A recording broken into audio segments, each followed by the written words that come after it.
After the war, I had missed out on two Olympics, 40 and 44. And I started to try to get into shape for the 48 Olympics. And I was too old.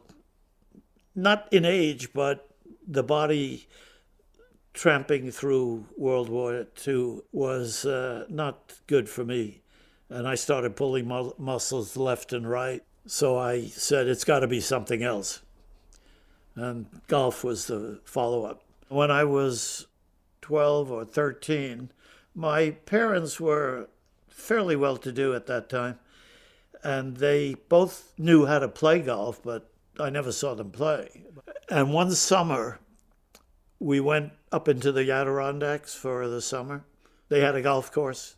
And so I played my first round there, 9 holes, and it intrigued me a lot. But I didn't play again for a couple of years.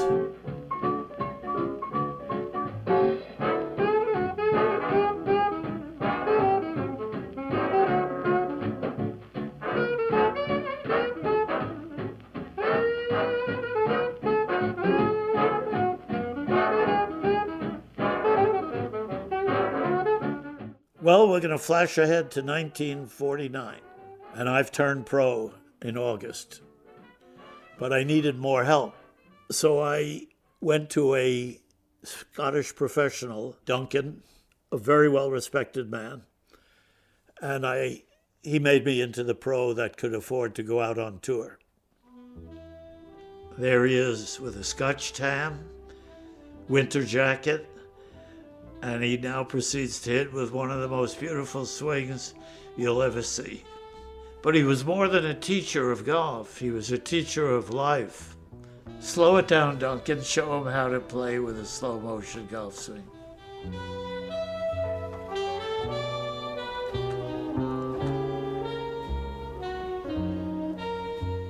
I was a good player. You can't even think about being a PGA pro without being a good player.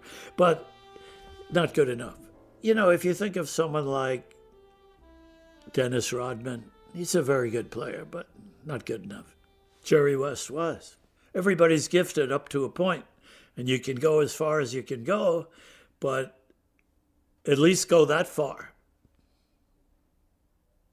And I did that in golf. But then I had an accident playing football. I don't know how it happened, but it precluded me playing serious golf from then on because I couldn't practice a lot without my body bothering me. And once I met Ernest Jones, I knew teaching was for me. Ernest Jones was a very fine player in England. He was already the most respected teacher in the world. World War I came along, and he lost a leg at the Battle of Ypres in Belgium, the right leg from the knee down. And they said he'd never be playing good golf again. In 3 months, he would play without a prosthetic. He would hand the crutches that he walked with to the caddy. And if he swung perfectly, the club would come back to the ball the way a pendulum would. And he found out that if he swung perfectly, it created balance. Form follows function. It's not the other way around.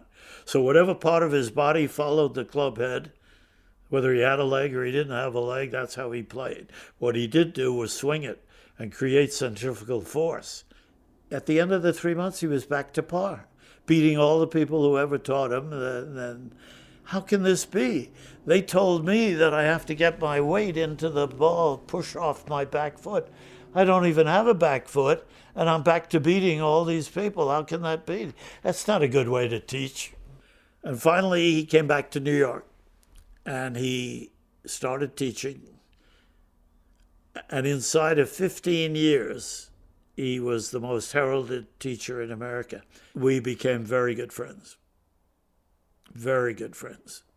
So much so that I was the only professional at his funeral. And once he died, I came here for good. I got back to playing par golf. I even won, as I mentioned before, some money.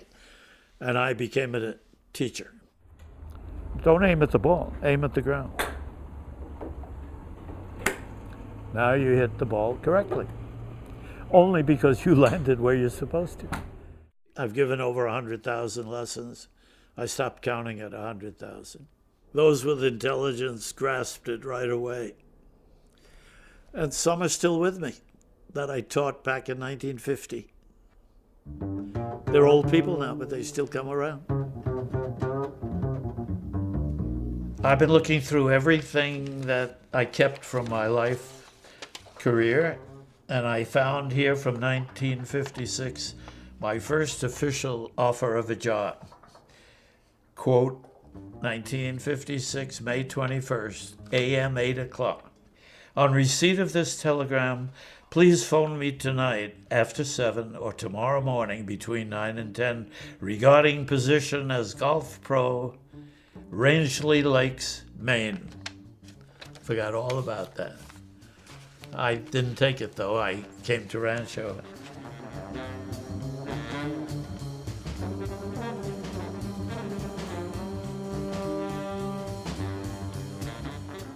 It's 60 years since Rancho was open. 1949, the same year I turned pro. I've been a teacher there since 65, it's official. The weather's better around Rancho. It's like Bel Air. It's not the same at Griffith. It's not the same Santa Monica. Well, I go in to check and see if anyone wants a lesson. And then if nobody does, I might hit some balls. Want to do me a favor? Keep your eye on those clubs for a couple of minutes. I got it. There's a couple of guys following me around for the FBI. Oh, okay. Because I told them I was a golf pro and they didn't believe it. Okay.